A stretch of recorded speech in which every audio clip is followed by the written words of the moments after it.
Mabuhay Pilipinas! Maligayang pagbabalik dito sa akin channel, pero kung bago ka lang, pasuyo ng like and subscribe. Salamat agad!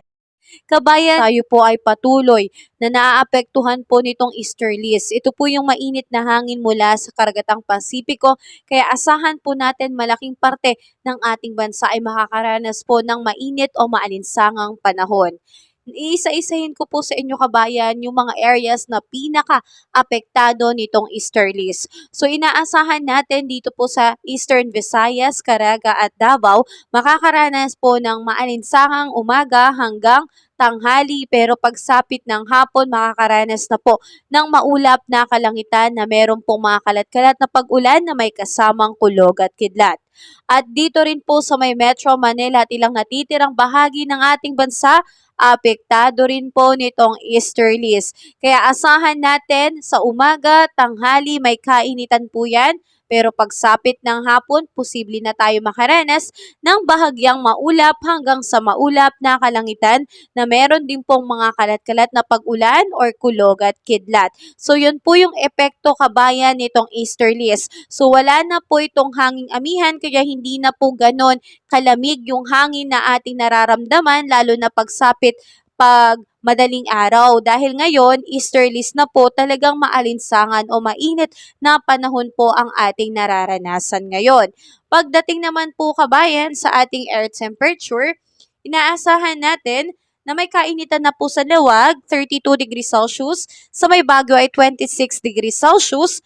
Metro Manila, 32 degrees Celsius. Tagaytay, 30 degrees Celsius. Sa may Tugigaraw ay 33 degrees Celsius at sa Legazpi naman po ay 30 degrees Celsius. So yan po yung maximum temperature. Pagdating naman po sa may Klein Islands at Puerto Princesa, aabot po ng 32 degrees Celsius. Sa may Iloilo at Cebu, 31 degrees Celsius. Tagaytay, 30 degrees Celsius. Cagayan de Oro, 32 degrees Celsius. Zamboanga, 33 degrees Celsius. At Davao po ay 31 degrees Celsius.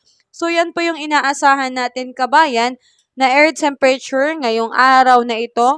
Pagdating naman kabayan sa ating mga baybayin ay wala naman pong nakataas na anumang gale warning signals, kaya malaya pong makakapalaot ang ating mga kapatid na mangingisda. So panatag, payapa po, at wala pong dalang dulot na trahedya kung tayo po kabayan ay mangingisda ngayong araw ng Lunes dahil kalmado po ang ating karagatan. So, pagdating naman kabayan sa update natin sa ating panahon at sa bagyo ngayon kabayan, wala naman po tayong namamataan na anumang sama ng panahon sa loob at labas ng Philippine Area of Responsibility. So, ibig sabihin, wala pa po tayong inaasahan na anumang bagyo na papasok po at makakaapekto po sa ating bansa. So, kabayan, yan muna ang aking update sa araw na ito. Patuloy pa kitang bibigyan ng sapat na impormasyon tungkol sa ating panahon. Kaya palagi po ako makikisuyo ng iyong like and subscribe at pahit na rin po ng notification bell. So, ingat tayo kabayan. Have a safe day po sa lahat.